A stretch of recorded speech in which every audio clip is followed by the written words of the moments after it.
بسم الله الرحمن الرحيم الحمد لله والصلاة والسلام على رسول الله وعلى آله وصحبه ومن والاه. Welcome everybody to the Safina Society Nothing But Facts live stream on a Thursday in the month of December, where the weather out is, who knows, maybe I don't even know if it's cold or not, to be honest with you. And that's why people get sick, because you don't know if it's cold, you don't know if it's hot, and you get sick. But this is the time, and so you got to get your vitamin C ready, and that's what's going on here to fight these sicknesses. But today we have a wonderful guest. We have somebody, this program is called Nothing But Facts. We want to get to the facts. You can interpret them as you wish.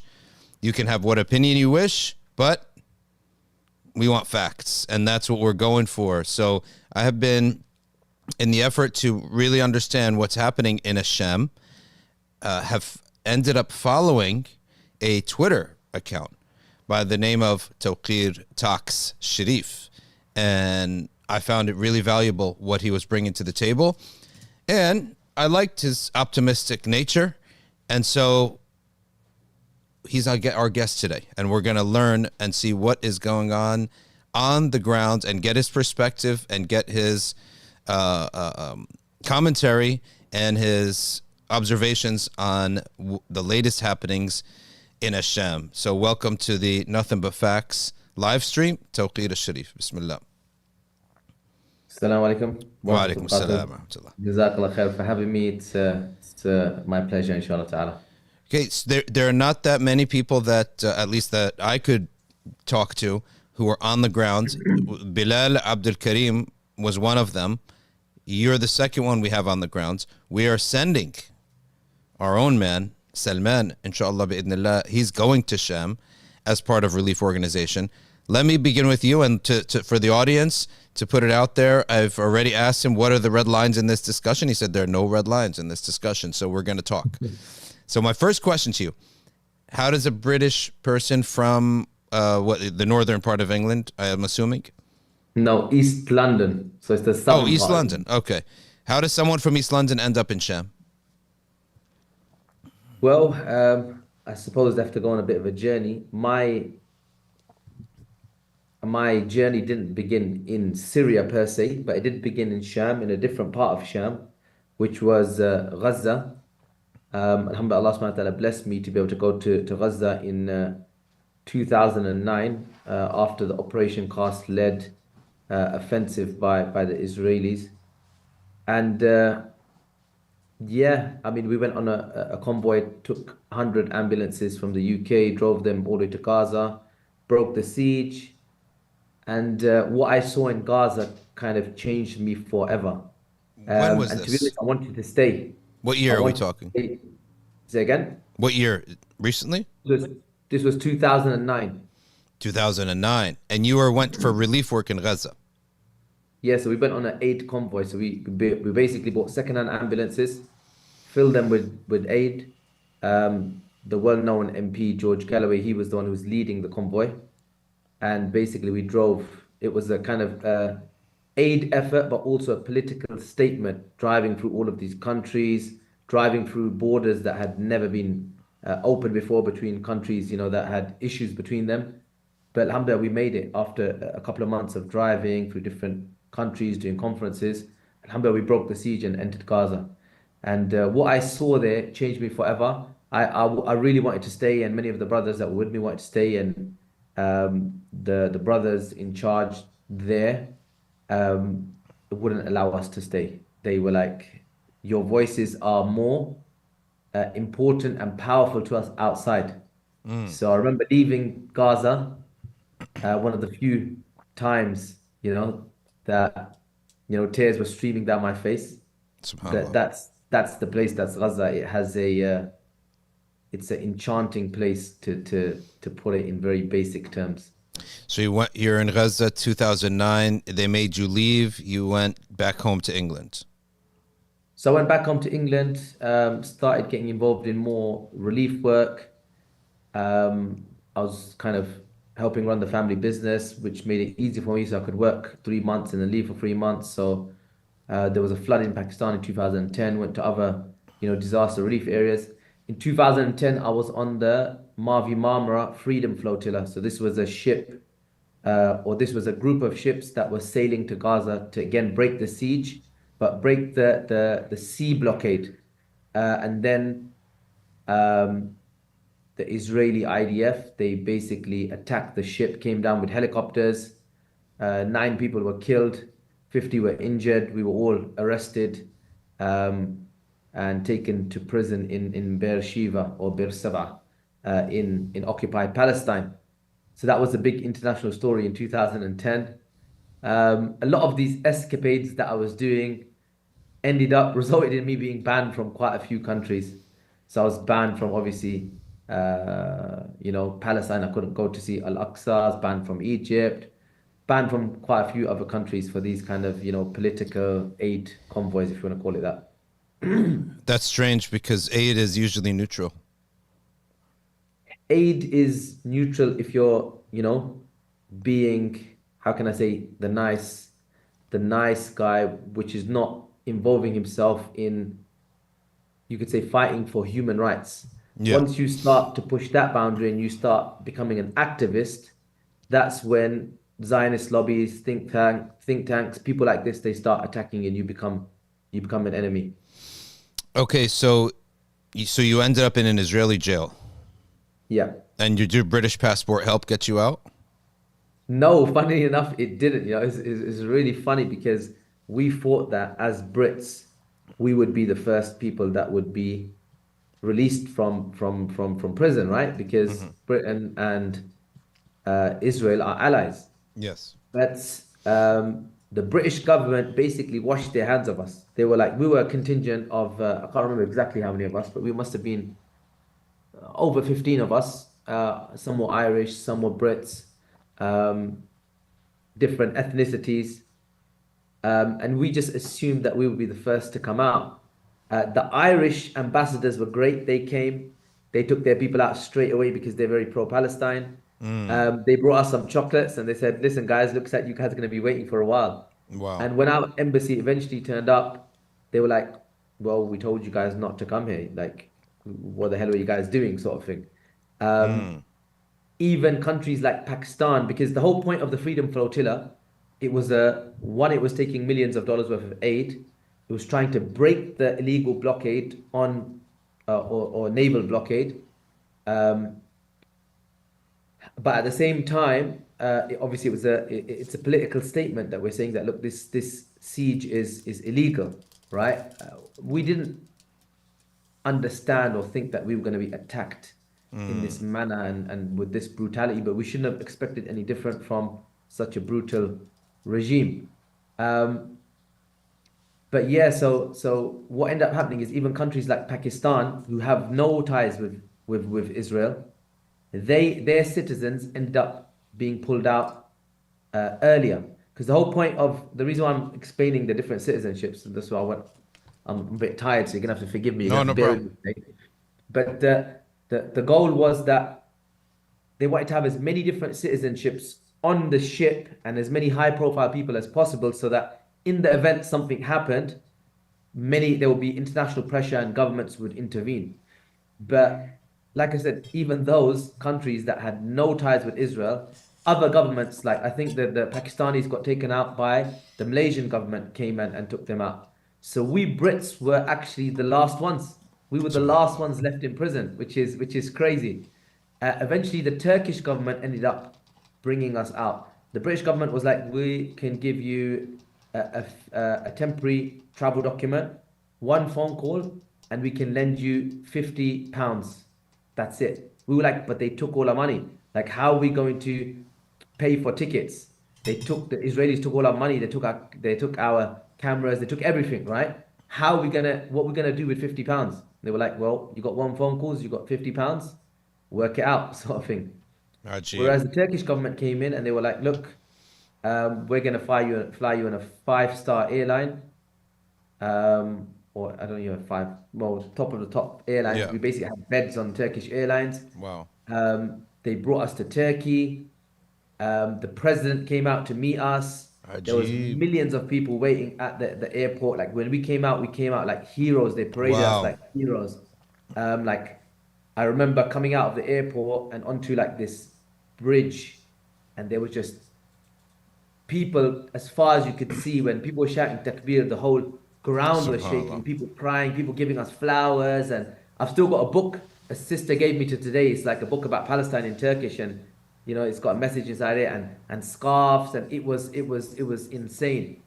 And then they put us in a five-star hotel. We did the janaza of our brothers that were killed at the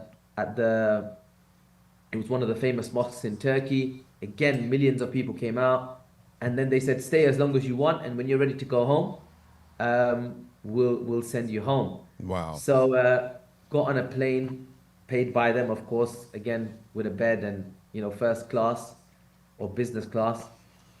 Got to the UK, and everybody, the whole British contingent was kind of let out of the airport, Heathrow Airport, except for me. I was held under Schedule 7, and the British intelligence wanted to wanted to question me, and I was just like, guys, this is an international story.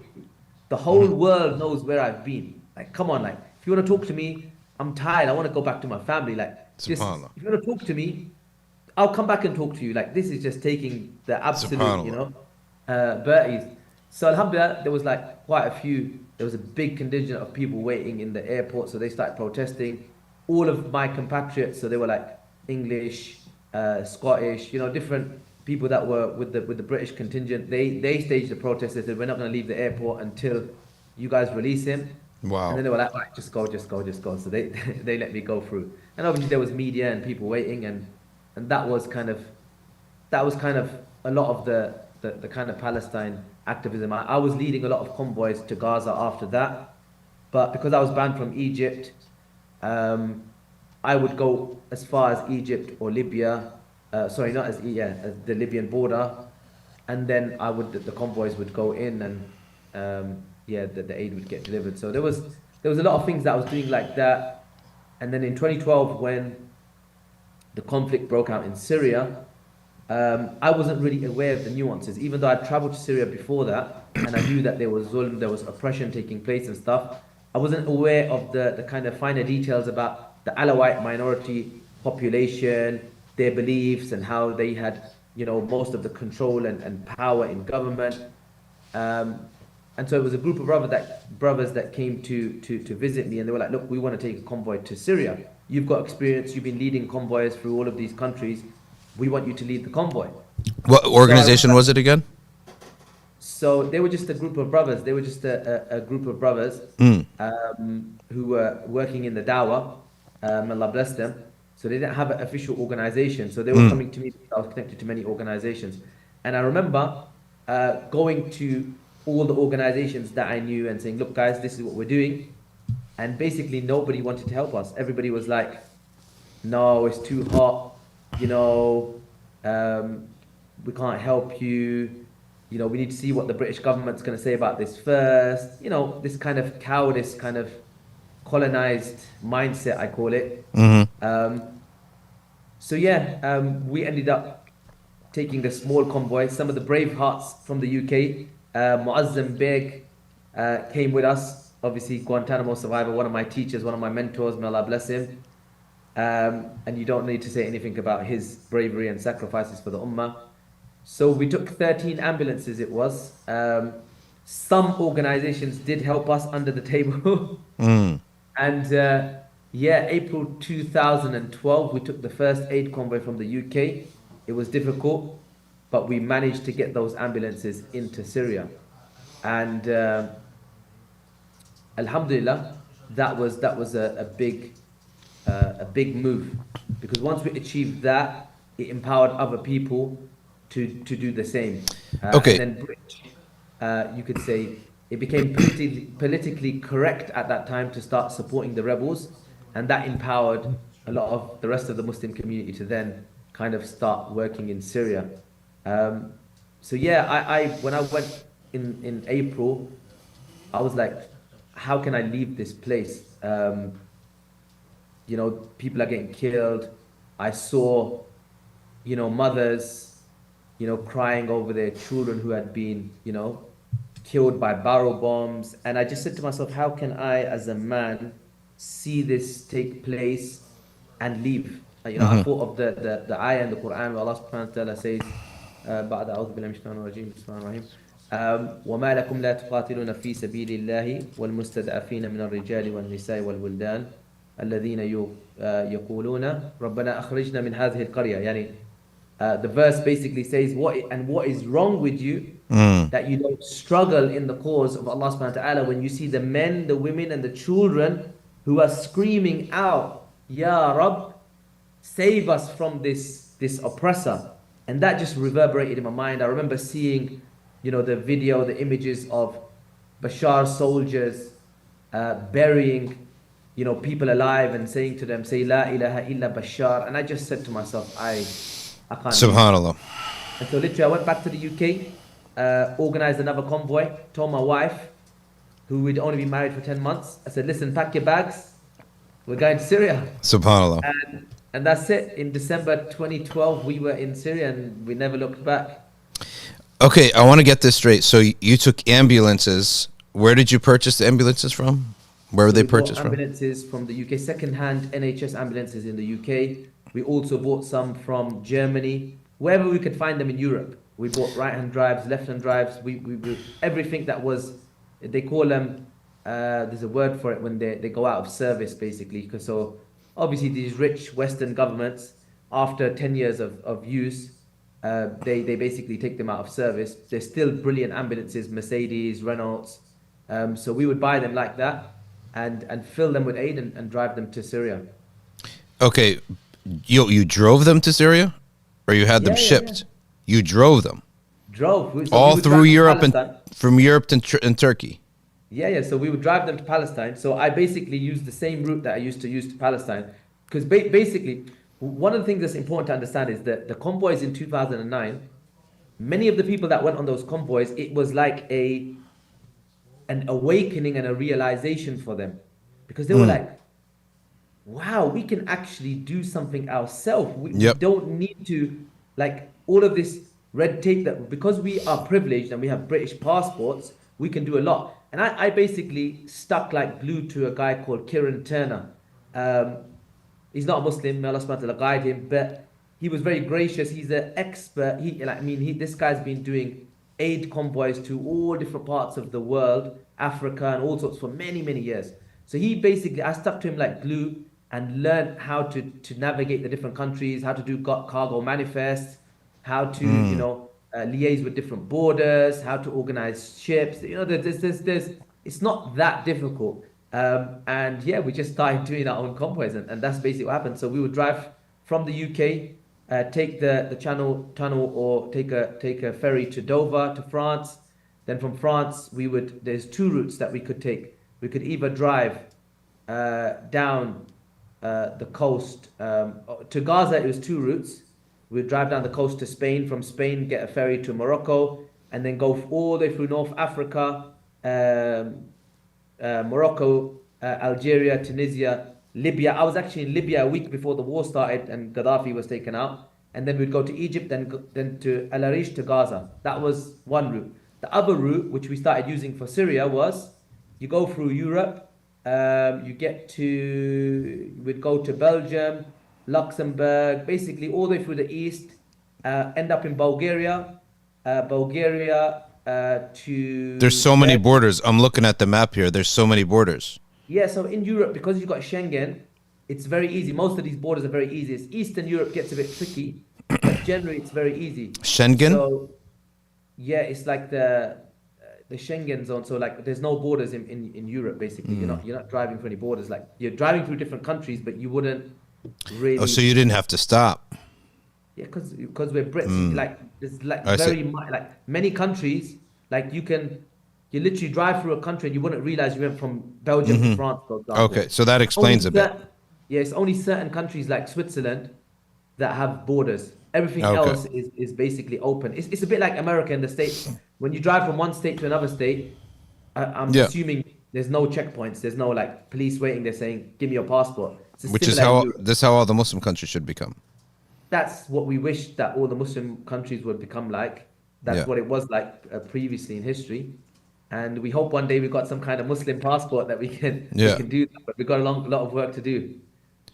So you go from the England, because you know I'm all about maps, so I'm just looking at this.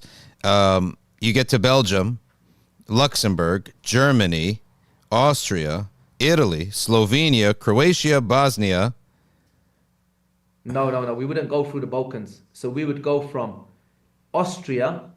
What's on the east of Austria? Give me a few different countries. Hungary and Slovakia. Yeah, so we go from Hungary, and then from Hungary, not to Slovakia, we would go to there's a route Romania, Bulgaria we could have go to. Yeah, Romania, Bulgaria. Turkey. The other route is that we would drive to where's the place now? Italy. We would drive to Italy, get a ferry from Italy to Greece, and then from Greece into Turkey. That's the other route. Greece. Okay, so you go up around Greece to Turkey.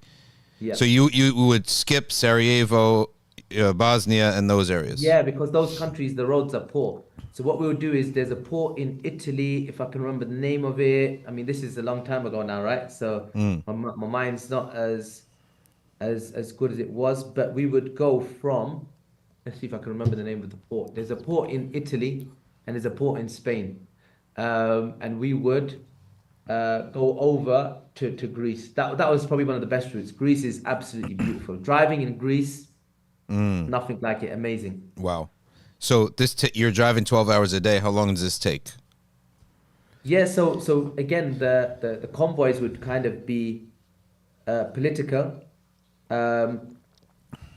statements. So what we would do is we'd have press conferences along the way in different countries. Smart. So you'd stop in different countries, and in Europe, it was always very kind of organized. It was easy, and obviously they're not Muslim majority countries.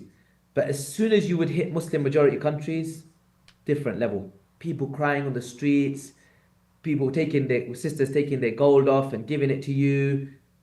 People waiting in the rain for the convoy to come past.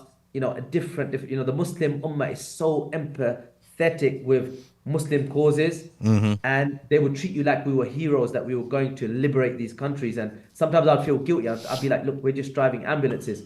But there's nuances, right? Us as privileged, even though I'm not a white Westerner, but I'm still a brown Brit, right? Which means that I have privileges that other people don't. So for example, us as Westerners with Western passports, we can go to Al-Aqsa, but Palestinians can't.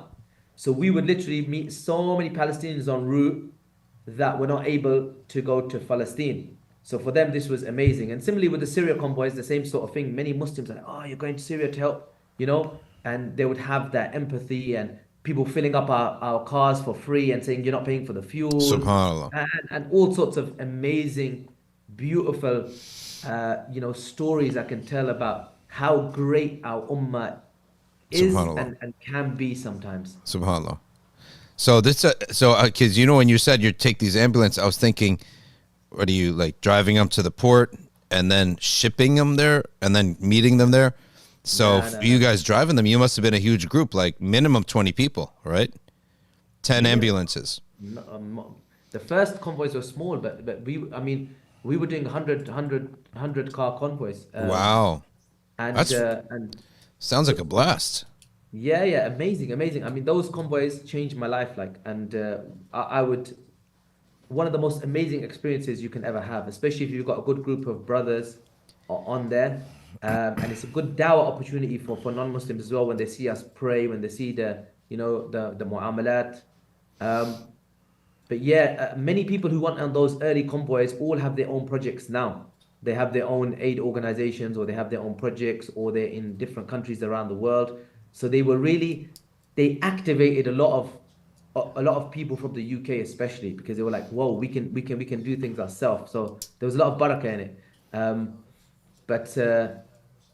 Yes, subhanAllah, amazing memory. So it took you like a month, I'm assuming, with all the press conferences, the stoppages. 3 weeks. Yeah, normally 4 to 8 weeks, depending on how 4 to big 8 the convoy weeks. was. Wow. And then Yeah. Who are you submitting these vans to? So when we would come into Syria, it depends if you're talking about Palestine or Syria. Either one. So yeah, so we would have coordination with, you know, different hospitals inside Palestine or inside Syria, and then we would basically distribute them to the hospitals, and Okay. that's what we would And of course, no hospital is going to say no to that. no hospital is going to Yeah. say no to to an Free. ambulance Yeah. from Europe for free, full of aid. So you don't even need to actually have anyone there prepared. You just go show up any hospital and Yeah, obviously that would be chaotic, but Yeah. we were organized like that. So we would make sure that everything's organized beforehand. And like I said, I took 2 convoys to Syria myself. After that, I was inside Syria, and the brothers continued to organize convoys, and I would basically organize everything internally. But this is where the story gets a bit. I mean, it's part of our journey, and this is where, I mean, it wasn't all, what do they say, all rosy posy, if you Yep. want to call it that. So in 2013, we brought in a really big aid convoy of ambulances from the UK. At that time, ISIS was on the rise. Basically, there were 99 of those vehicles were being driven by Muslims. One was driven by a Christian called Alan Henning. So the convoy was at least 250 people, because you have more than one driver for each vehicle. And out of those 250 people, we had one Christian. And Alan was a guy that basically he had empathy for the Syrian cause. He was very receptive to the Dawah. He was very close to becoming Muslim. And he was just a simple guy, a taxi driver. When we got the ambulances in, and the ambulance reached Syria, they got to a place called Dana, and ISIS came and kidnapped Oh my Alan God. Henning. Wow. So they kidnapped Alan Henning, and what ended up happening is that many people on the convoy obviously got scared, ran back to the countries. It was chaotic.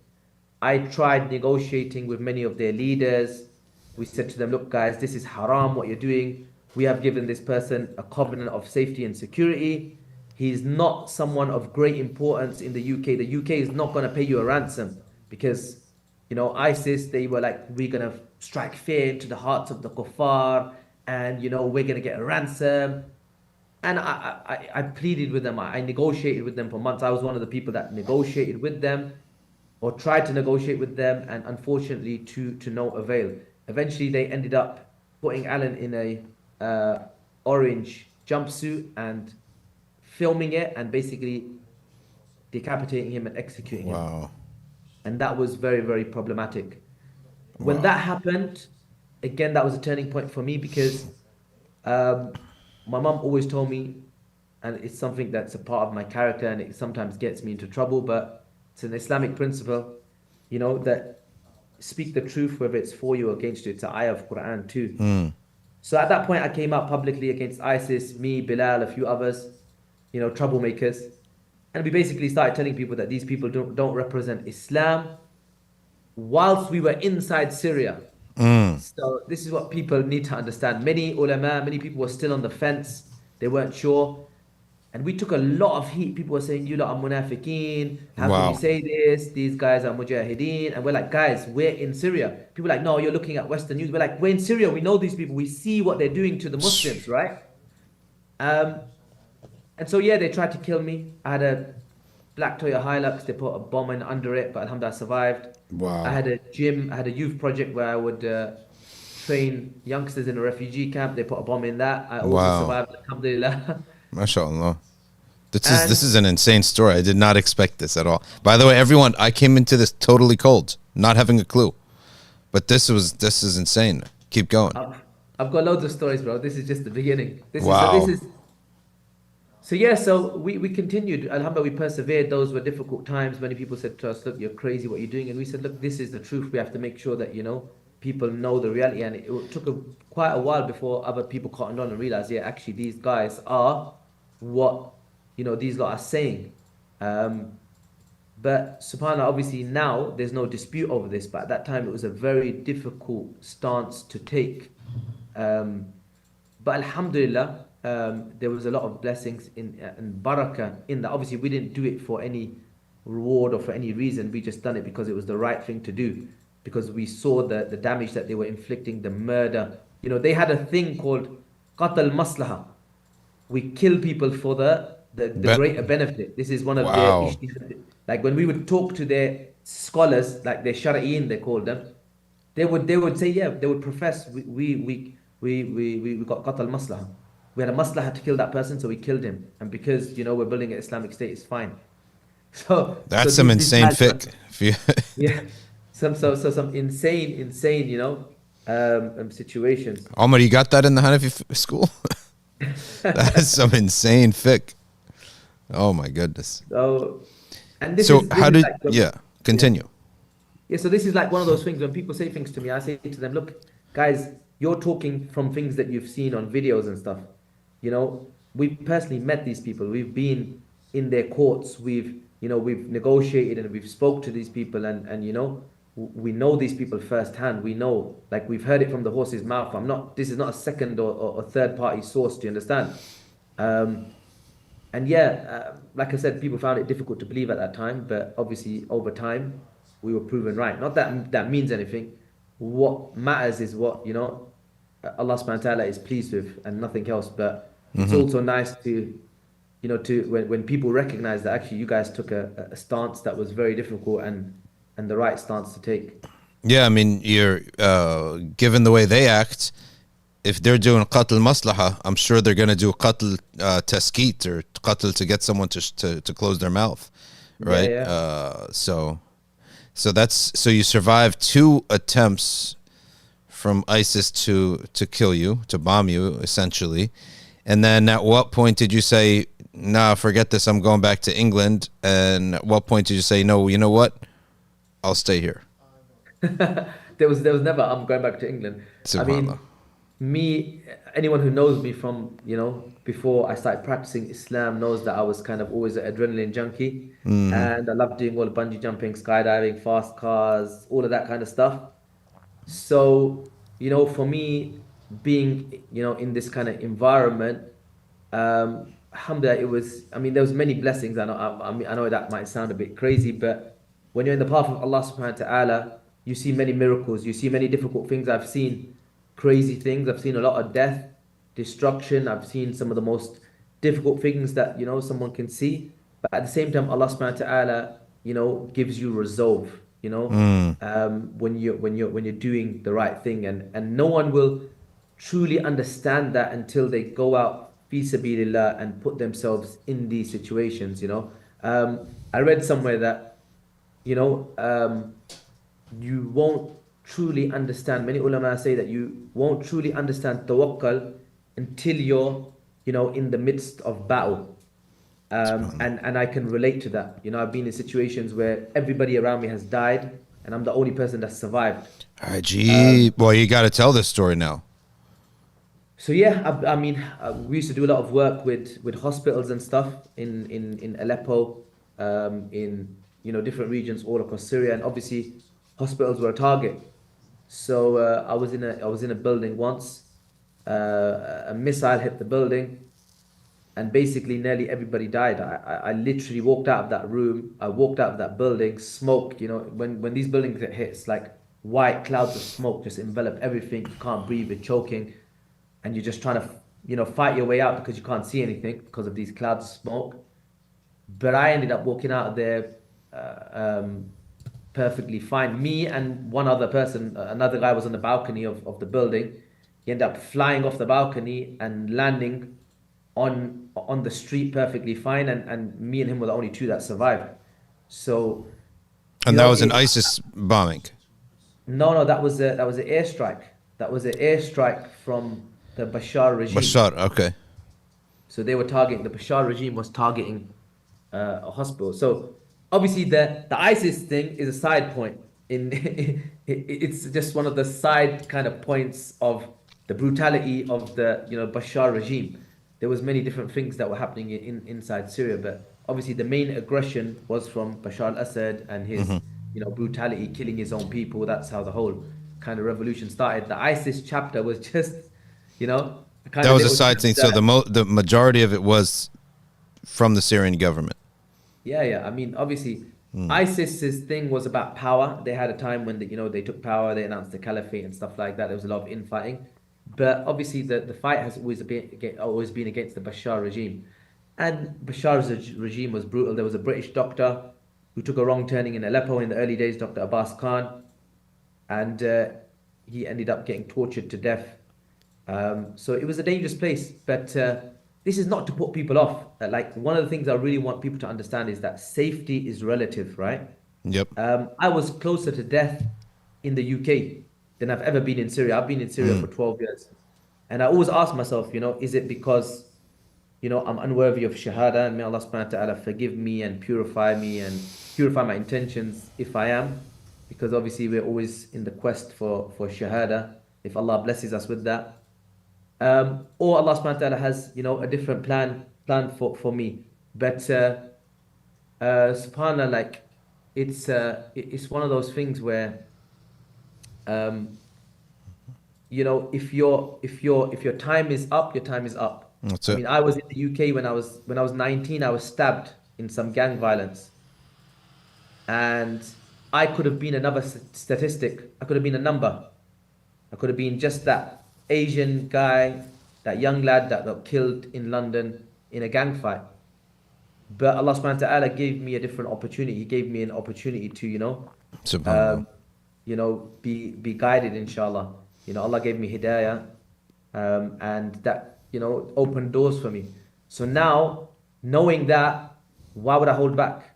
Why would I hold back? Like, why would I be afraid? And this is important, Allah says in the Quran, even if you're in tall, high towers, burujun mushayyada, death is going to come to you wherever you are. So, going out in the path of Allah subhanahu wa ta'ala it's unfortunately, we're in a situation where the men of the ummah are not fulfilling their obligations. We have become a people of dunya.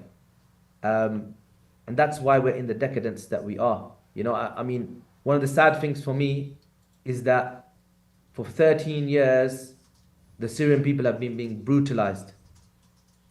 But now that the victory has come, everybody wants to come to Syria. And it's like, brothers, we needed you. And in these 13 years, I take my hat off to the sisters, because wallahi, many of the sisters were consistent and supported us and supported. And times they had no one to support them, they're filling containers by themselves and doing all sorts. And that's unfortunate. But now, alhamdulillah, we want people to enjoy the victory. But at the same time, sometimes it's disheartening that, brothers, man, we need to step up, especially brothers in the West, because we can do a lot more. We can. What I feel is that in the West we have so much advantages, and we're staying in the safe zone. We want to stay in the safe zone. We're not even willing to, we're not even saying get to the boundary. We're not even willing to push those boundaries. Do you know what I mean? And we want to stay safe all the way down here. The boundary's here. We want to stay all the way down here, right? I recently heard some clips. Shaykh Asrar Rashid, I love him. He's a Shaykh, brother in Islam. Respect him, but when it comes to Syria, I don't agree with his sentiments that we take the side of safety. That to me shows a lack of standing of the Syrian conflict. Do you understand?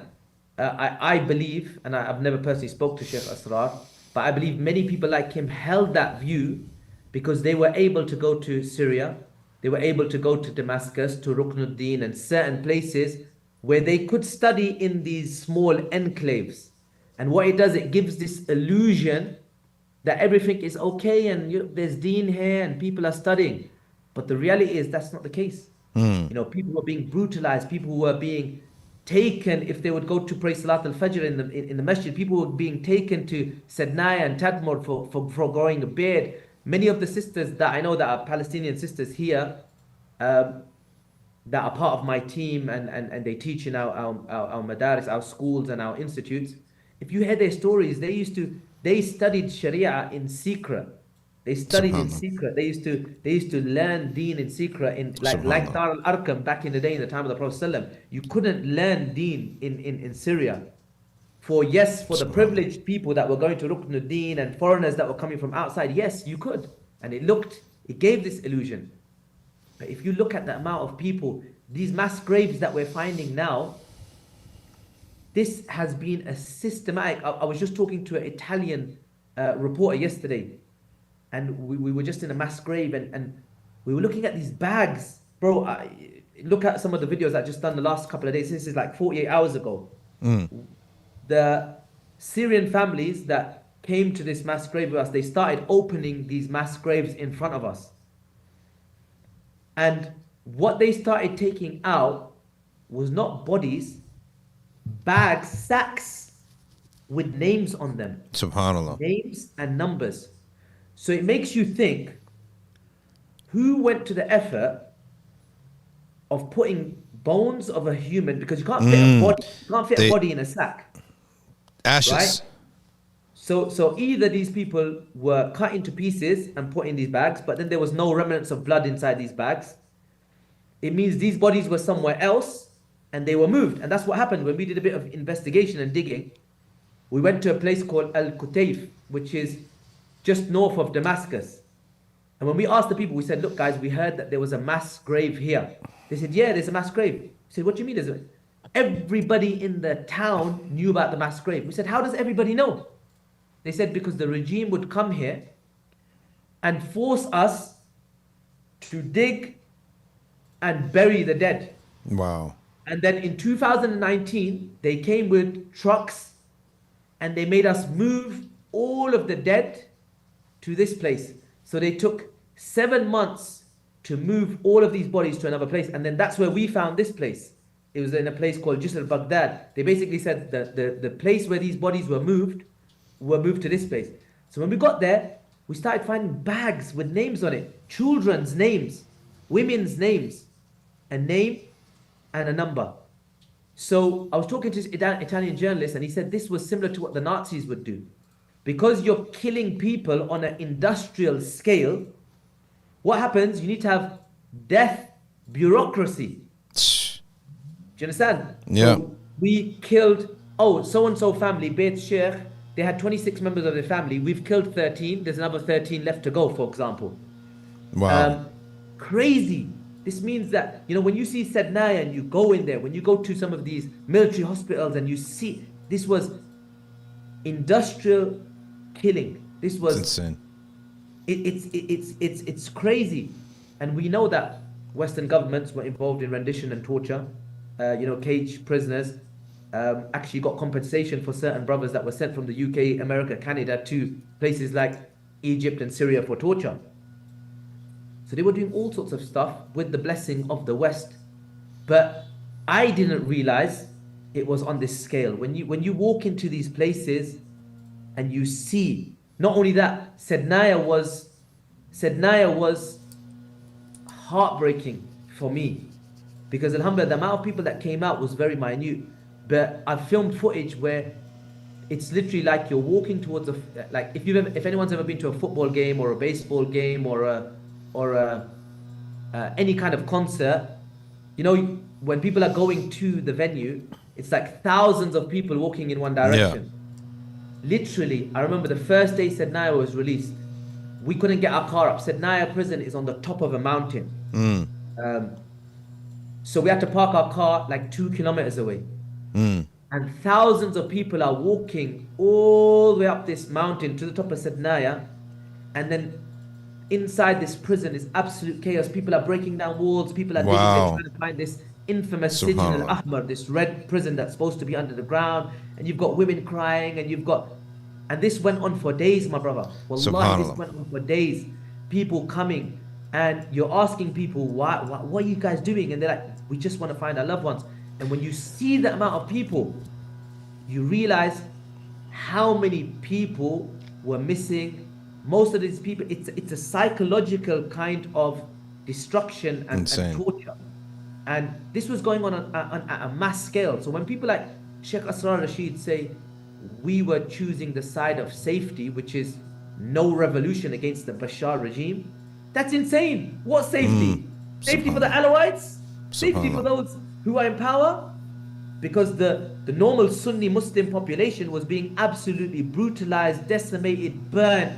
I went to Tadaman. You've seen the video in Tadaman where there's soldiers and they're kicking people into a pit and they're spraying them up. When I went to Tadaman, That was just one massacre that was filmed that ended up getting leaked.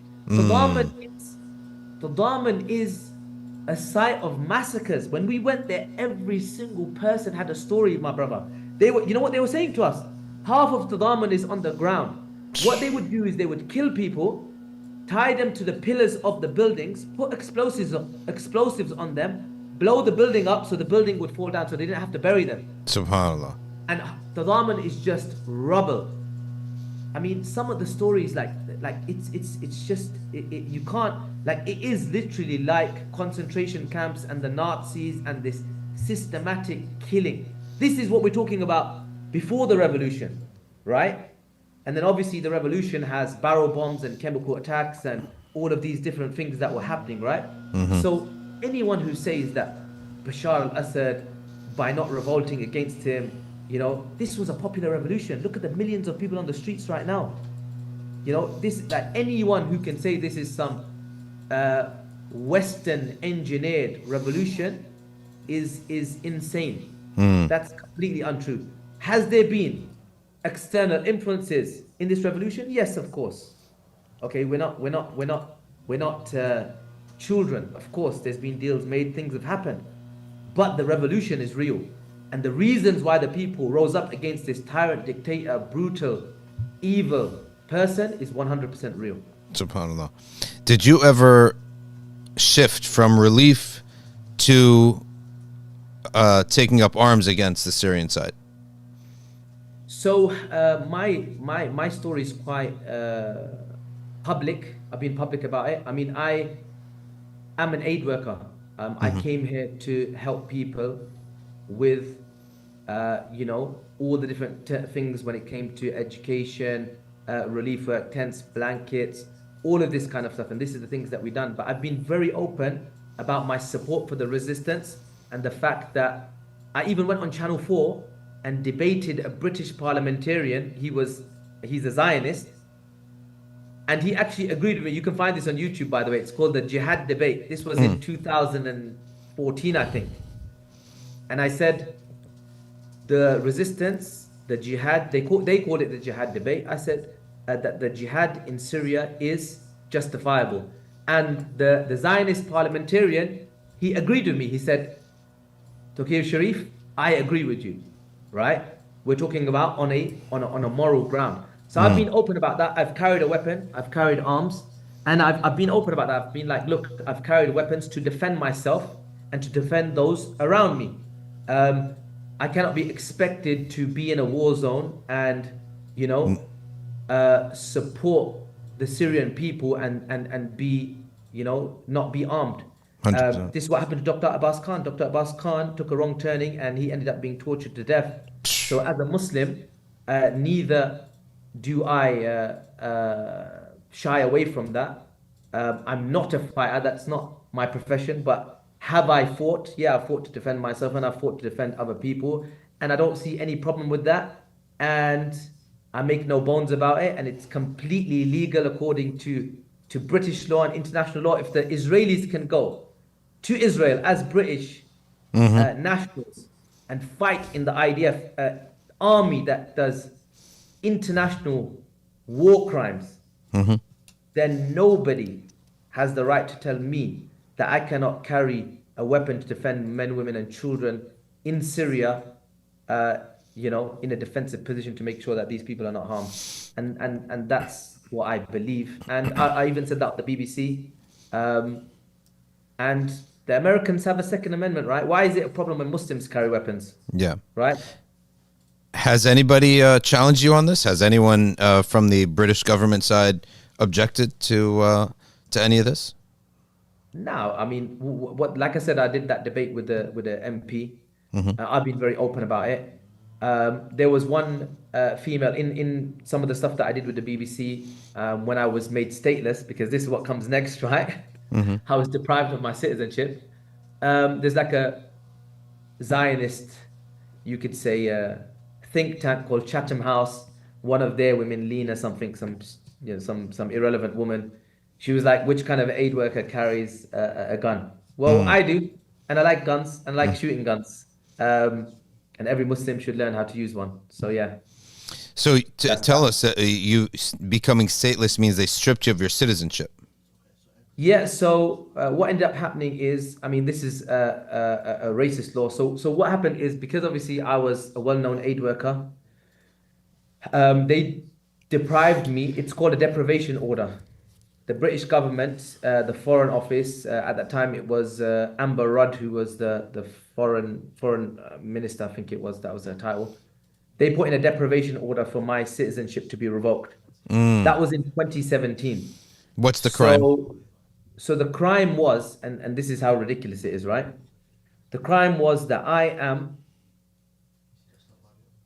so other people that got deprived of their citizenships, it clearly stated you have been involved in acts of terrorism. You have been part of a prescribed terrorist group. My letter said, Mr. Sharif, we believe you are aligned to a group that is aligned to Al-Qaeda. Wow. Right? So Wow. this is not guilty by association. This is guilty by association with a degree of separation. That's that's how crazy it is. So my case had anonymity on it. A lot of people don't know this, but my deprivation order happened in 2017. My case didn't become public until 2019. And again, that was of my admission. That was a political statement that we made. Some of the human rights organizations, brothers in the UK, lawyers, we consulted.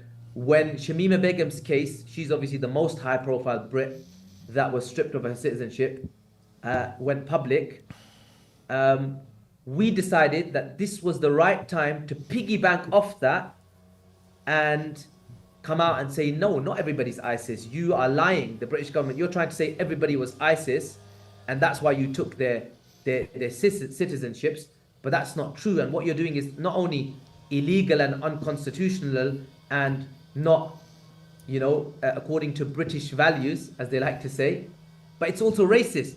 Why are only people who have ethnic minority heritages or backgrounds? Because like I'm born in the UK, I'm born and bred in the UK, right? Why are we the only ones that are getting stripped? Why are white people not getting stripped? So why are IDF soldiers, people who have, because the British government basically said, if you're a dual national, we can strip you. I've never had a Pakistani nationality, but according to Pakistani law, I am, what's the word?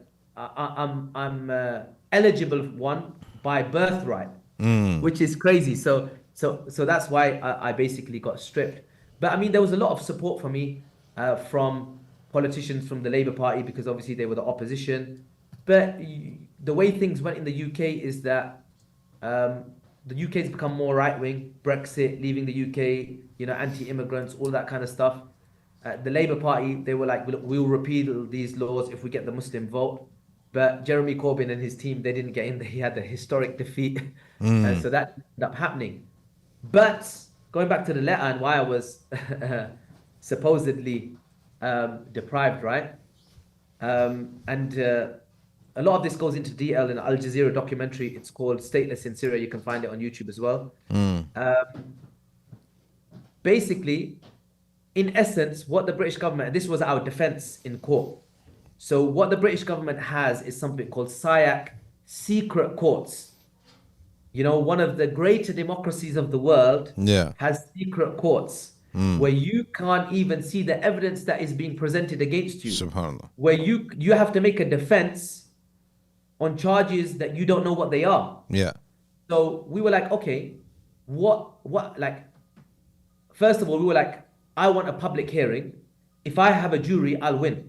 Because I haven't done anything that's unconstitutional. I haven't done anything that's illegal. Yes, I've carried arms, but again, that's not illegal either.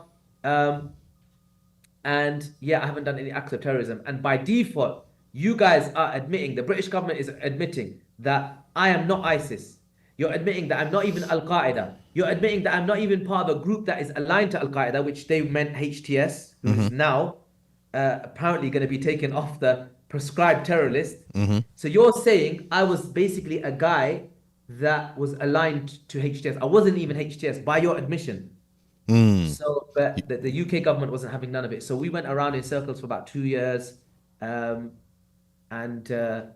then we ended up doing a press conference and boycotting the secret courts, because we were like, what I was advised was that if you go to a secret court, it's a very high probability that you're going to be found guilty, right? Because it's a cowboy court. Yeah. It's a cowboy court. It's a mockery of any kind of justice system. So you're better off boycotting the trial. Funny enough, my lawyer's Jewish, Gareth Pierce. She's a famous lawyer, and Daniel Binberg, also another famous lawyer in the UK. Very good people. Shout out to them. But they were like, look, it's better for you to boycott, because that way you're not going to be convicted as a terrorist in any court of law. Just means you're deprived. So that's my current status. I'm stateless. I'm not convicted of any crime. I'm not a terrorist, and I never will be a terrorist. One man's terrorist is another man's freedom fighter, as they say. And another saying that I like is, I'd rather be what does it say? What's the saying? It's a famous Chinese saying. I'd rather be a warrior in a garden than a gardener in a war. That makes sense. Smart. So tell me, are you able to bring your case up to court somewhere? This is what's interesting now. After liberation, and the British government coming and sitting with Abu Muhammad al-Jolani, who has a $10 million bounty on his head and still is prescribed, and his group is still prescribed. Maybe maybe it's a possibility. I mean, I've got lots of news agencies and people talking to me, but to be honest, that's not me losing my citizenship was probably one of the best things that ever happened to me. And that might sound crazy. But alhamdulillah, I wear it as a badge of honor, and I hope that inshallah, Yawm al-Qiyamah, I can also wear it as a badge of honor. Why? Because during this revolution, during this journey, I saw so many people that were escaping to Europe. For many people in the world to have a British passport, which was a red piece of paper, or an American passport, that is like one of the most prized possessions in the world that we live in today. Yeah. So I want to be that person that says, Ya Allah, I gave that up for the sake of you. Subhanallah. So inshallah, I hope Allah accepts it from me. I ask everyone to, so for me it was a blessing. When it went, it just took that fitna away from me, and I was like, alhamdulillah, it is what it is. It just showed me as well that, people have so much iman in a piece of paper. When this is Allah's earth, if Allah wants to open it for you, He will open it for you. And that's why when you see today what's happened in Syria, yes, there's been, a lot of people like to be pessimists and dwell on the negatives, but there's a lot of positives to take from it. We've been languishing in the refugee camps in the north, besieged in Aleppo. We've been chemical attacked in Khan Sheikhoun, and these people have been samidun. They have been steadfast throughout all of this, right? And again, like the people of Palestine, doing a service for the whole ummah by staying here and resisting. Resisting is not a crime. It is an unalienable right for one to defend themselves and to defend their land. And we as Muslims should not be afraid to say that. As long as we understand the terminologies, we can speak about this in an intellectual manner and not be afraid, because these are the same tenets, these are the same ideas that the West holds on to. So why can we not profess this as well? And that's what's important. And after 13 years for these futuhat to happen, and yesterday I was in Damascus, sitting in the Sheraton Hotel with many of the brothers. Alhamdulillah, big blessings. No one imagined that something like this could happen. Now is there sinister hands at play? Now is there influence from other countries? Yes, there is, and there always will be. At the time of Salahuddin, at the time of throughout the whole of human history, Bilad al-Sham has been a melting pot of empires, and everybody has wanted control over this piece of land, and that's why it's so blessed. The Anbiya, the Sahaba, everybody walked here. So why do we think it's going to be any different? Why do we have this, this crazy idea that, oh yeah, everything's just going to be easy, and you're going to go and everything's going to be nice, and there's going to be risk, there's going to be difficulties, it's going to require sabr, it's going to require patience, it's going to require a lot of anxiety, it's going to require deals to be made.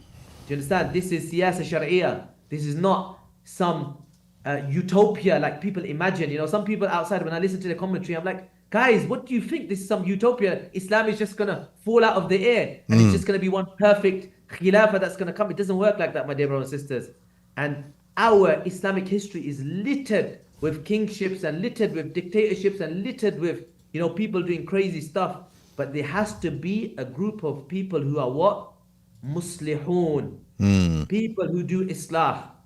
And islah, my dear brothers and sisters, means that you have to come out of your comfort zone and you have to throw yourself into the midst of the difficulties of the ummah. I always hear people online saying, you know, where are we going to make hijrah to? What are we going to do? Well, there's levels, right? Even if you look at the Sahaba, there were those that made hijrah to Habasha for safety, and there's those that made hijrah to Medina to be with the Prophet ﷺ, even though they knew that they would be persecuted. People like Salman al-Farsi, Suhaib al-Rumi. Suhaib al-Rumi, when he was leaving Mecca to join the Prophet ﷺ in Medina, the famous story where the Quraysh, they surrounded him and they said, how could you come to Mecca as a poor man and you've made your wealth and you've made money here, now you're going to leave and join the Prophet? And he said, if it's wealth you want, I'll give you my wealth. And you know, he told them where his wealth was, and he was willing to fight all of them till the end, or he gave them the option, take the wealth. And they found his wealth, they took his wealth, and he made it to Medina. He was willing to sacrifice everything. So that's what it is, my dear brothers and sisters. I mean, we need to be those people that, you know, we put it on the line. We can't think that Islam, you know, our forefathers, you know, subhanAllah, this last week's been amazing. So I'm a bit tired, I'm a bit hyped. So I've been in the Masjid of Nuruddin Zinki in Hama. I've been in the Masjid of Khalid bin Walid, standing at his maqam, seeing the grave of Khalid bin Walid, radiyallahu anhu, seeing the grave of Salahuddin al-Ayyubi. These people put it all on the line. Yeah. You know? So if you want a legacy, if you want to be part, if you want to be recognized by Allah subhanahu wa ta'ala, then sitting, you know, in comfort, you're not going to get that. And Allah knows best. Let me ask you a question. So you went to 2009, around that time you couldn't go back, you end up staying in Syria. So you've been living in Syria for the last almost for a long period of time. Yeah, for 12 since 2012, early 2012. And doing relief work. Yes, so alhamdulillah, we've built 44 masajid, we've built schools, we've built villages, we've built refugee camps. We have, to be honest, not many people know, but we have a lot of infrastructure. Our project is actually called Iqra. We have 10 different departments, 355 staff, over 10,000 beneficiaries every month. And we're not like your normal aid organizations. Unfortunately, a lot of aid organizations, they are doing the easy work. Basically, they say, we work in 120 countries and we give out 10,000 food boxes a year. My dear brothers and sisters, that is compounding issues in the ummah. You're not helping the ummah. What you're doing by doing this is you are, one, creating a dependency. Two, a lot of people are using this as a business. That's not the real work. And that's not what the ummah needs. Syria over the last 13 years didn't see a lack of aid, but it saw a mismanagement of aid. It saw exploitation. It saw charities making bucks over conflict. And we see that with Gaza now. Many people who have never been connected to Gaza are now raising for Gaza, and money is sitting in bank accounts. And it's unfortunate when it should be going to those people that actually are working on the ground. And that's important. People need to recognize that when you're working with a charity, ask them, what's your portfolio? Don't tell me you work in 100 countries. I don't care if you work in 20 countries, 30 countries. Don't be that charity. Be a charity that specializes and works in 2 or 3 countries, but you have quality, that you're not just working on primary relief. You're working on education and development. You're working on enterprise. You're helping people to stand on their own 2 feet. Yeah. The Muslim ummah is a proud ummah. They don't want handouts. Wallahi, every day when I go places, people say to me, Ya Abu Hussam, they say, Mashan Allah, give me a job. I want to work for my rizq. I don't want a food box. I don't want this humiliation. But unfortunately, a lot of people in our ummah, they don't understand that. So how are you creating businesses and that stuff, that development? So for example, we have a model, we have a sustainability model. Okay. If I'm going to talk about Iqra has a whole constitution. It has a mindset. It has 4 stages of work. So I'm going to have to explain this. And you're the founder of Iqra. I'm one of the founders. So we have a shura, we have a board of scholars. And most we're years, one of the only charities in Syria who has a board of scholars. Most of your support is from England or from everywhere?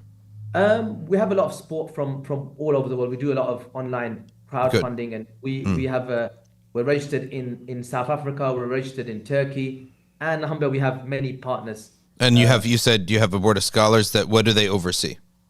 So they oversee the whole organization. They oversee the administration of the distribution of zakat and sadaqah. They also oversee the Islamic, you could say, ethos of the organization.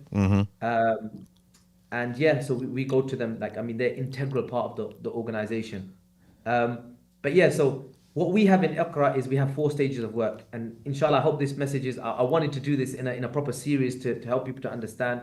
But inshallah, I hope there's some. I hope people take this advice on board, and it doesn't mean they work with us, but I hope that they go and implement this in their own organizations.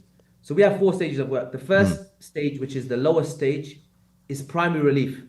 Now, primary relief is like putting a bandage on an open wound. Yep. The ummah is bleeding out. We have so many wounds.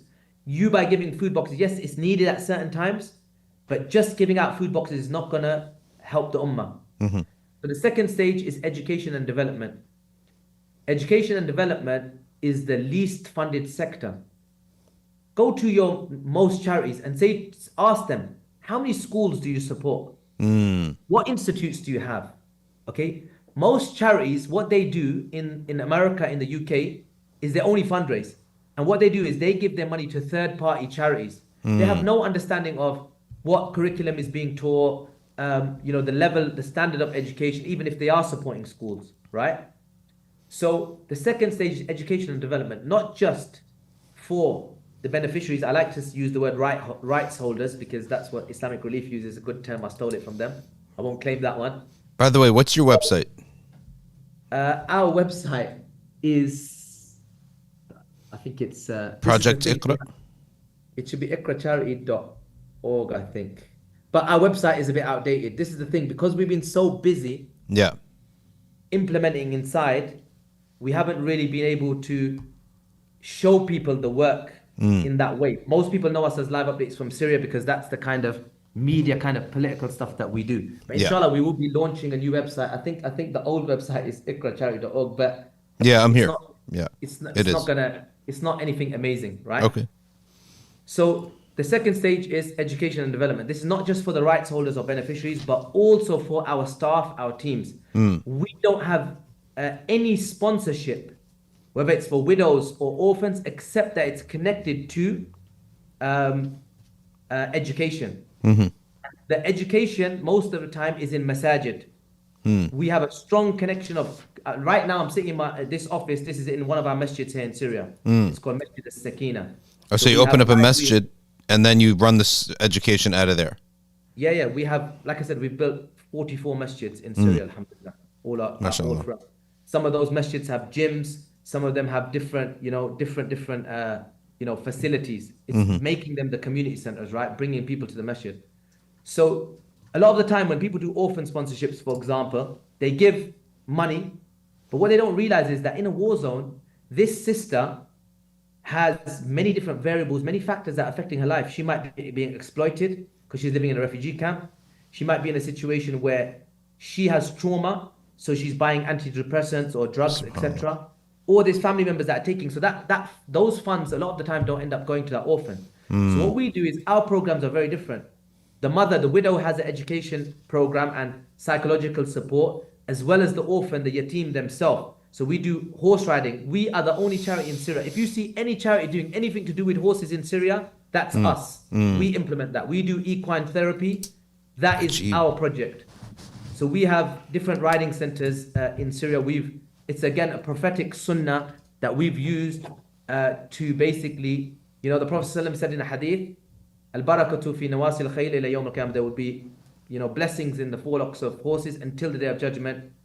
We've seen that with our orphans. Kids that never used to speak because they've seen trauma. Once they start riding, becoming these confident children that can give khutbah on the minbar. Subhanallah. Their school results get better. Their behavior at home gets better, etc., etc. So everything that we do is connected to education development. So that's the second stage. The third stage is self-dependence. So our goal is that we want, or independence, right? Not self-dependence, independence, right? So this is the third stage. What we want is, we don't want someone to be dependent on the charity forever. So alhamdulillah, many of our sisters now, they went through our programs, they're teachers, they are running their own institutes, and alhamdulillah, they don't need handouts anymore, right? Similarly, we're one of the only charities that when we build homes, we give the ownership to the people. And we had many issues with many different militias on the ground because we were doing that. People did not want us to do that. Many organizations here, the homes that they build are haram. And I can list organizations, and I've advised many organizations. They get land that is contested land because it's free, and then what they do is they build homes on that land. This is categorically haram because many people are using amwal al-zakat, and obviously, as you know, zakat should be cash. But because of laws and stuff like that and charities difficulties, what ends up happening is we had an exception, a fatwa as an exception from the ulama to say we can build homes for people with the condition the ownership goes to those people. But unfortunately, many charities are not open about this. They go for the cheaper option, and homes are not going to those people. What ends up happening is when territories change hands, different militias control those, and they take those homes. If they don't like a person, sorry mate, out of here. So this is a really important concept. So the goal, the third stage, like I said, is independence. The Prophet ﷺ said, al-yad al-ulawi khayr min yad al-sufli. So the upper hand is better than the lower hand. So this is what we want, right? From our people. And then, so the goal is someone who was an IDP, internally displaced person, they lost everything in the war, they benefited from primary relief from Iqra, then they were educated and developed, and then they got to a point where now they no longer need the organization because they're independent.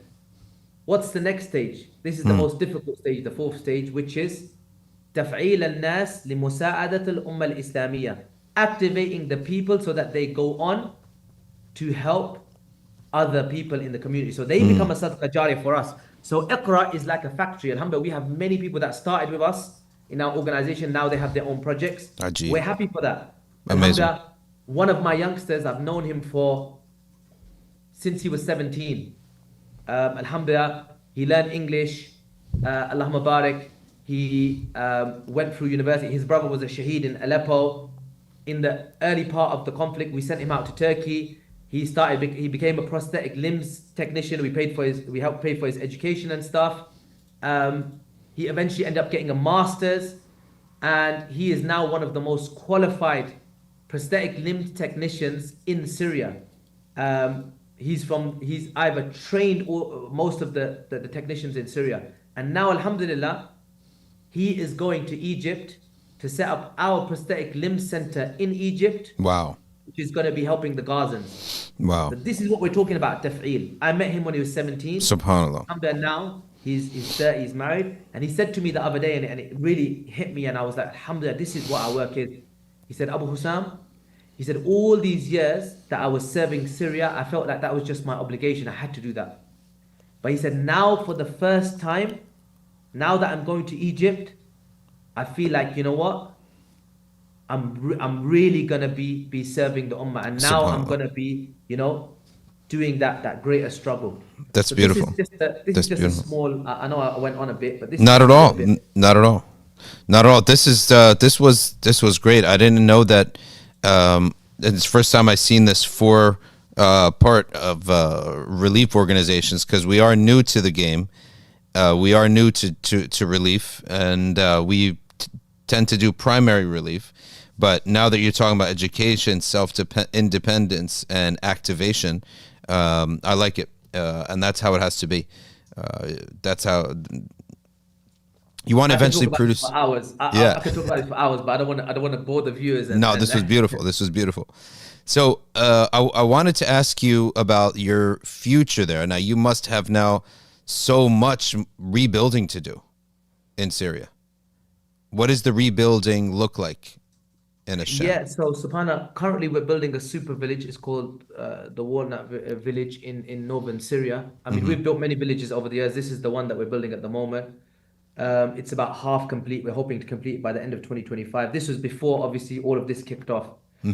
So what we have in our projects is we have again, this is one of the activation methods that we use. So obviously we want to verify that people are the most needy and they need these homes. So we have a point system within our projects. A person has to hit 3,000 points. If they get 3,000 points, then we give them the ownership of the home, right? The reason why we do that is because we want to make sure that, because what you have is in a war zone, again, survival of the fittest. Some people will be registered in many different refugee camps and be getting aid from different places. Some people will be actually have a home in a different place and they're trying to get another home for free. So this model that we use is one, to make sure that we verify that these people really need these homes and they're present in those projects. And number two, that again, they're not getting something free, they're working for it by helping their own community. So how do they get points? By guarding the project, their own project, by cleaning the project, nadafa min al-iman, by teaching. So if they teach Quran, anything that they do basically that is voluntary, they can get it. And we found this model to be really, really good. A lot of our donors, they understand it and it's important. And what it ends up doing is, like, someone can get their house in 3 months, basically. Someone, it might take them 3 years. But the goal is that this person understands now, alhamdulillah, I've benefited. Worked for it. Yep. I need to help other people now. And that's kind of what we do. So in terms of now the rebuilding efforts now, that village is still being built, alhamdulillah. We've built about 72 homes on it. We've got another 130 that we're building at the moment. Amazing. We're building the largest school in northern Syria on the same site. We have a riding center being built. We've got a football pitch. When we build a village, we don't just build homes. We build amenities. We also build close to cities. We don't build on the side of mountains like many other charities do. They build villages. And this is a tip for anyone who wants to build a house in Syria. If someone's going to build a house in Syria, when someone says, we got the land for free, alarm bells. Remember that.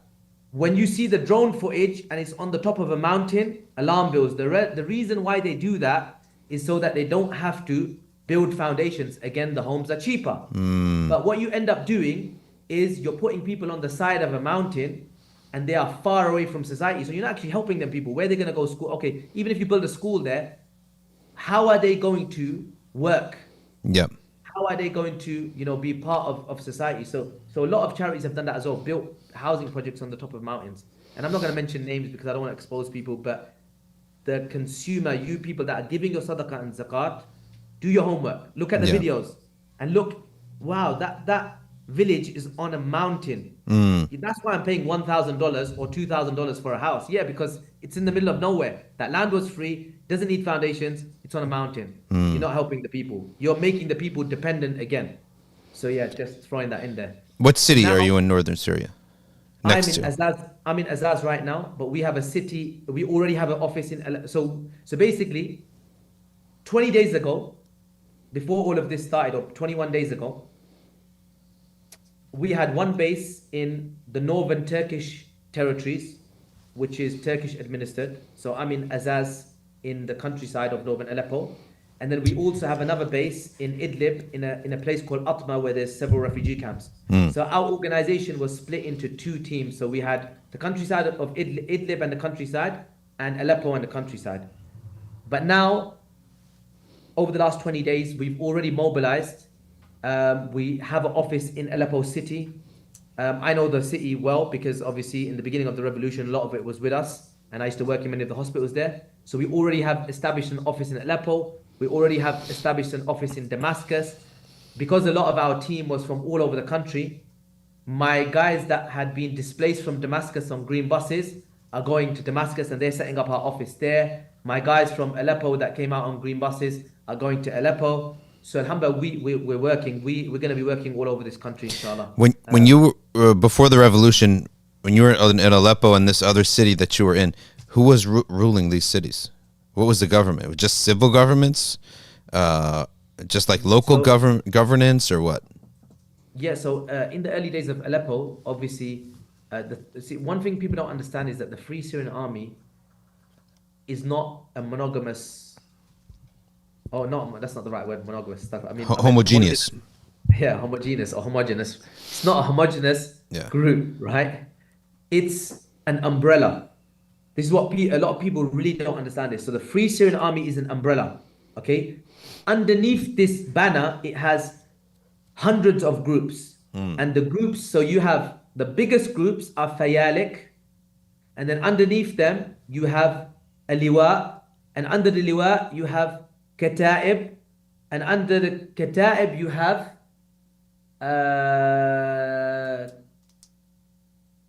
no, it's Harakat. Anyway, there's different types of groups, right? So a Katiba could be 15 guys from a certain area. Okay, then a liwa could be like 300 guys, and then what's it called? A fasil would be like 3,000, and then one of the fayalik, a faylak would be maybe 10,000. Okay, so now how would these groups group together? So let's just say, let me try and, because your audience is American, right? Yeah. Whereabouts in America are you? It's American and British because it's the evening time in England, so we get a lot of viewers from England. Okay, it's right now, it's 3:30. Okay, so England's easy for me to describe, right? Yeah. So let's just say London, okay? London, when the war broke out, you had all of these different areas. You've got different boroughs. So you've got like Waltham Forest, and then inside Waltham Forest, you've got places like Chingford, Leighton, Leytonstone. You've got all these different areas. You've got the borough of Newham. Inside this borough of Newham, you've got Manor Park. You've got, what's it called? What else is in Newham? You've got, my brain's gone dead. What's next to, anyway, you've got other areas, right? In Redbridge, you've got Ilford, etc. All of these areas are inside London. Now, what happened is, let's just say the revolution broke out. A group in Walthamstow were like, guys, we're rising up. We're going to go and take over our local police station, and we're taking over this area. The area next to them, let's just say Leighton, was like, no, we're with the regime. Okay? So this is how the revolution kind of started. Organically, certain areas were allied to the regime. Most of the areas, because of the popular revolution, ended up all going with the people rebelled, right? And they took over those areas. So depending on the areas and demographics, certain areas, the people that rose up were army defectors. So naturally, they were people that were more powerful and efficient at fighting against the regime because they were soldiers. In other areas, they were people that were working in the civil sector. So they had certain strengths. In other areas, it was poor people that they were living in such difficult situations that they just rose up and took control of the areas. So in the early days, the Free Syrian Army was a hodgepodge of all these different rebel groups, which was crazy. Some of them were tribal groups, had tribal affiliation. Some of them were ethnic groups that had ethnic affiliations. It was very, very, very, very mixed. And then they were all working. Again, some of them had Aqaidi affiliations. And I've heard some commentators outside talking and saying there was no Ash'ari fighting groups in Syria. This is stupid. Whoever said that is dumb. They don't even know the situation in Syria. Okay? All right? Who were some of them? So, for example, Jabha Shamiya, Liwa Tawheed, who else was a Ash'ari group, predominantly Ash'ari? I think they're the main ones that stick out on my mind, but there's more. There's many more groups, right? It's just that in the outside world, those names are not that famous. Does that make sense, right? So there's a large population or maybe even the majority of people in Syria are Ash'ari Shafi'is. Okay? But then there is a lot of groups that are Hanbali, Salafis, if you want to use that word, or Atharis, if you want to use that, fighting groups like Ahrar al-Sham, the Al-Qaeda groups like, you know, Haras al-Deen, Hayat Tahrir al-Sham. That's what they used to kind of ascribe themselves to, although now it's very much different in terms of the pragmatic approach they're taking. But you would still generally say that they are an Athari orientated group. Okay? So, like I said, you had certain groups that were Islamic groups and they were outwardly Islamic. They were kind of they didn't come under the Free Syrian Army banner. But then you had other groups that were Islamic groups that came under the Free Syrian Army banner. So it's not this binary thing that Free Syrian Army is un-Islamic and the Islamic groups are Islamic. It doesn't work like that. Some Islamic groups like ISIS, who were under the Islamic banner, did atrocious things. Yeah. So yeah, we have to take we got to look at it in a detailed manner and look at every group for who they are and what they did within the revolution. So in terms of who was administering these areas, you had to have a really good knowledge of who's doing what. Yeah. And obviously, being in my field in terms of aid work, working with hospitals, we had a really good relationship with everybody because we're doing something that, you know, they all need. Supporting the widows, the orphans, and people that need their help. So, alhamdulillah, we've been able to navigate, you know. What percentage of the quote-unquote rebels were foreigners? Interesting question. So it's varied in it over the years. I'd say in the beginning when I came, we were minority. Obviously, when we came in, I mean, we're still a minority, but I mean, when we came in the early days, we were like heroes. People were like, the Syrian people, the way they greeted foreigners were like, Assalamu alaikum, they opened their homes for us. It was amazing, right? Subhanallah. But then as obviously the conflict progressed, and then there was rise of certain Islamic groups, the Islamic groups were mostly part of a group called Katiba Muhajirin, Jabhatul Nusra, Ahrar al-Sham had foreigners, and I would say Jundul Aqsa was another group that had foreigners. These were mainly the groups that had foreigners inside them.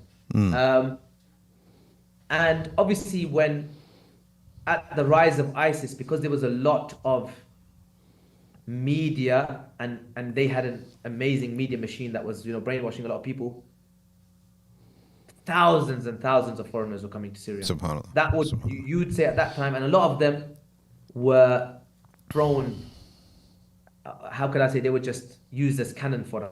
Subhanallah. A lot of sincere people came. When they saw the reality, they were like, oh my God, what have I done? But obviously this is one of the things I used to say to people, if this is the true caliphate, why don't they let you leave if you want to leave? Why do they kill you if you want to leave? What kind of caliphate does that? Is that the khilafah that you imagine? That because you don't like it, they'll kill you if you leave? So that's real. I know people that went there and they thought, you know, we can go and do some scope it out. Them, and they tried to leave and they killed them. So the percentage, bro, is hard. It's hard to work that out. Obviously now over the last, you know, I'd say 5-6 years, when there was less fighting, many people left. A lot of foreigners were killed in the ISIS time, and many people left. I'd say now, if I was to take an estimate, the foreigners in Syria now, I don't think it's over 10,000 people. Okay, and the biggest group is probably the Uyghurs, the Turkistanis, as they're known. They're probably about 6,000, I reckon. And how did that group become? You know, it seems like an odd connection. How did that group get so involved? It's not a really odd connection, to be honest. You got a people who are oppressed in the most brutal way, where they have no opportunity to exercise their deen and religion. Islam is basically fought in every aspect of their life where we have never seen anywhere else. You know, you've heard the stuff like, you know, forcing their women to marry Han Chinese men, you know, forcing people to drink alcohol, these concentration camps, destroying masajid, banning the Quran, all of this kind of stuff. This is real. Obviously, we speak to these brothers and we hear this from them firsthand. This is not some concocted story, how some people like to make it out to be. But because China is a superpower and they have, strict controls, unfortunately, there's not enough light on that whole situation. So those people escaping that context, coming to a conflict zone to fight and live as Muslims makes all the sense. And I mean, they're an amazing community. Allahumma barik, amazing brothers, and they came with their families. They didn't just come by themselves. They're a community. They have certain areas, their community. If you ask the Syrian people who some of the most ferocious fighters are, they will tell you the Turkistanis. They are a force. They have been one of the trump cards in Jolani's armory, and not a lot of people know that. Did you have any relations with Jolani himself? Any interactions? I've had interactions with him, yeah. I'm not. I would say that he wasn't my biggest fan. That's because I advised him on certain things. Some of them to do with, you could say, justice system and stuff like that. Some of that I did in private. Some of that I did in public.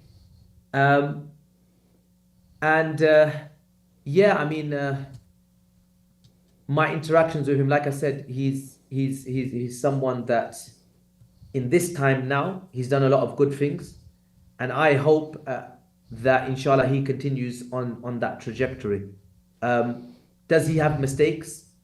Like any human, he does. I wouldn't like to be in his position. It's very, very difficult to be in the position that he is in. Of course, he's made deals with Western governments. Again, I'm assuming, I don't know the details of every single deal that's been made, but I'm assuming they're very difficult to navigate, and, difficult concessions maybe have been made. But I'm optimistic that this phase that we're in now, inshallah, will be better. Obviously, it's no secret that I've been critical of HTS. Ironically, the group that I was accused of being aligned to and losing my citizenship over. But at the end of the day, they are Muslims. And when they are doing good, I'm kind of different to Bilal in a sense that I feel that, yeah, we should blow their trumpet. They've done some good stuff and they're doing good stuff. And whilst they're doing those good stuff, that we should highlight that and say, yeah, these guys are doing good things right now.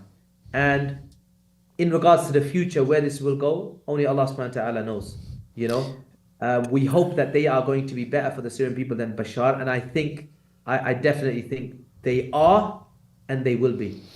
When you say deals with the West, are you able to elaborate? What kind of deals are you talking about?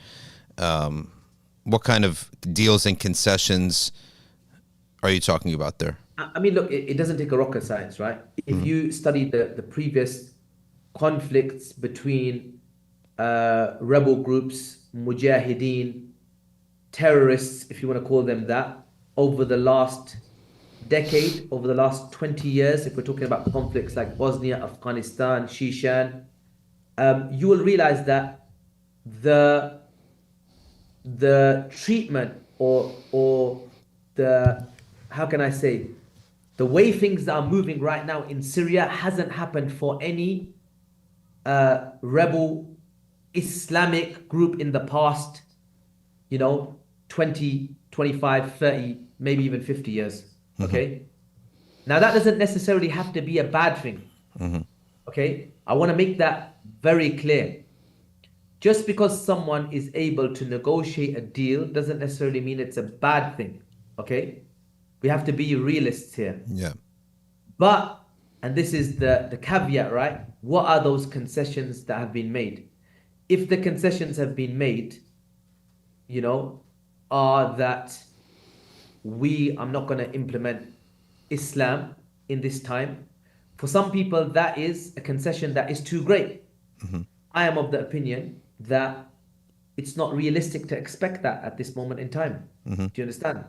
The reality is the West will not allow an Islamic state to flourish, a real Islamic state. A state like ISIS, yes, they would support these extremist identities and ideas, but a real, true Islamic state, Islamic project, no. So it doesn't make sense to be overtly, Islamic. I mean, people look at Turkey. Turkey has been on a path of Islamatization. You just got to don't read the tabloids in the West. Read the broadsheets. One of the things the West is very worried about is the Islamatization of Turkey. Yeah. And Turkey has made very secular statements and said, we're a secular country, etc., etc. But you can see the trajectory. And this is why I say to people, and this is what sometimes annoys me with certain Salafi brothers, and I'll throw it out there. They will say, as long as someone doesn't say kufr, then you can't do or say anything or whatever. Right? They could be fornicating in the street. Okay? But no, he hasn't claimed kufr, so we're not talking about khuruj, because this is what these brothers do. They always conflate two things. They conflate amr bil ma'roof wa nahy al munkar, and we're becoming a bit, I don't know if all your viewers are going to understand this. No, they get it. Yeah, they got it. Your platform is a lot more maybe intellectual than me. But amr bil ma'roof wa nahy al munkar is not khuruj. They're two completely different things, right? Yeah. So when we're looking at the trajectory of Turkey, you can see this country is making an attempt to become more Islamic. Yeah. Whether you like them, you don't like them, whatever it is. 15 years ago, hijab in universities was banned. Now it's not banned. It's clear. Whereas if we look at Saudi Arabia, it's very clear that Saudi Arabia is becoming less Islamic. Okay? That is not rocket science. Guys, wallahi, that is just common sense. Yep. 10 years ago, there was no discos going on in Saudi Arabia. Concerts, there was none of this mad Halloween parties and all this crazy stuff was not happening. Okay? So these are trends and trajectories. Okay?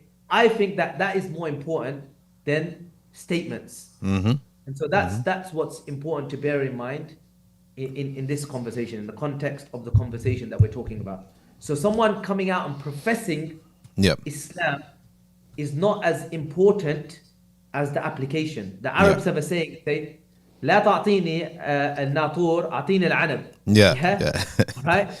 So we want the grapes. We don't want the boy that's going to get the grapes. We want the prize at the end, right?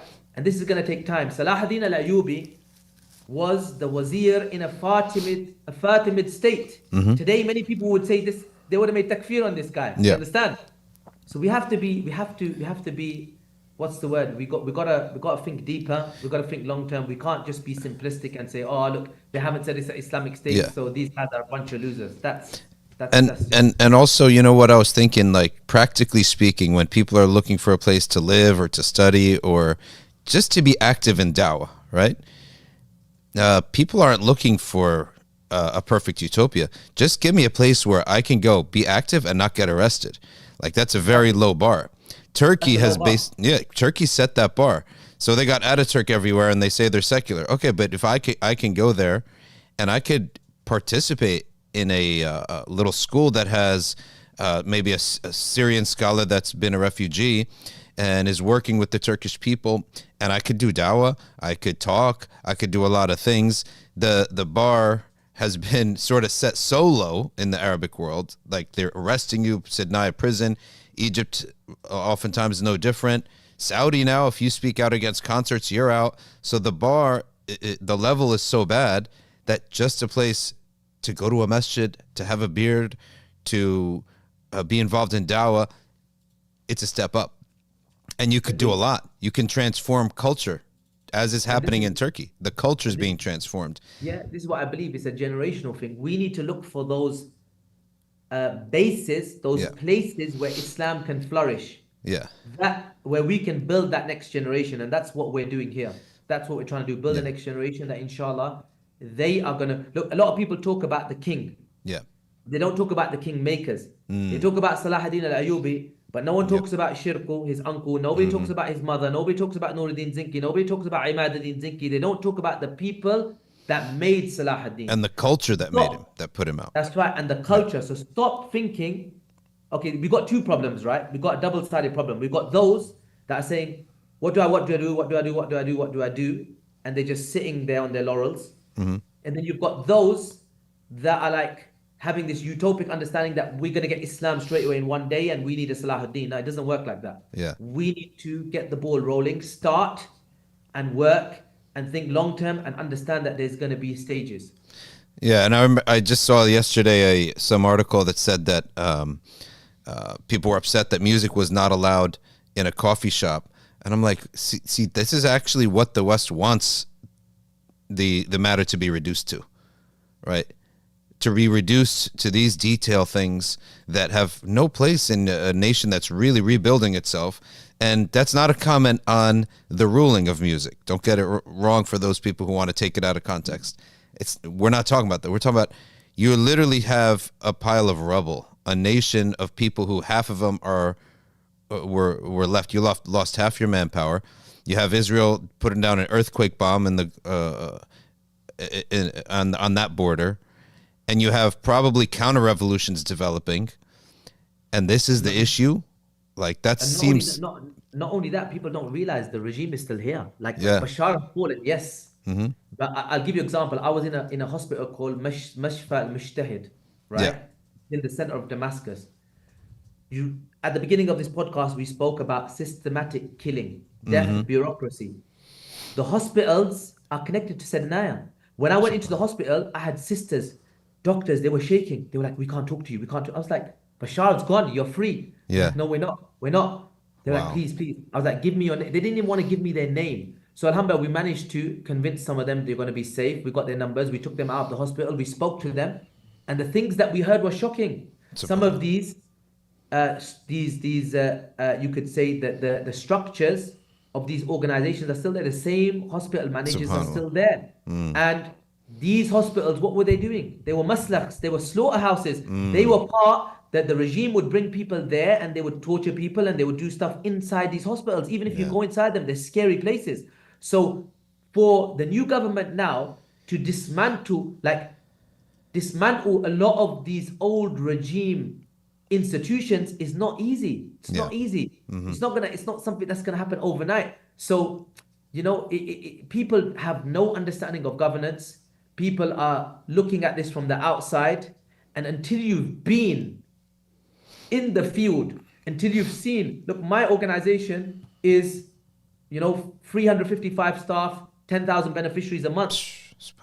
We have mistakes. It's not easy. It's not easy at all. You're talking about a government that was looking after 4 to 6 million people in the north in refugee camps, hardly any infrastructure, all of a sudden taking over a whole country. Subhanallah. And now the numbers have quadrupled, the institutions have it's not easy. Right now there's a hell of a lot of work to be done. So unless people want to come on the field, get off their backsides, pardon my French, and be a part of doing Islah and helping us to build this country, then a lot of them should, maybe keep quiet.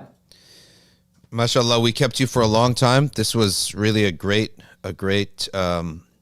ability to talk to you. Great discussion. Learned a lot.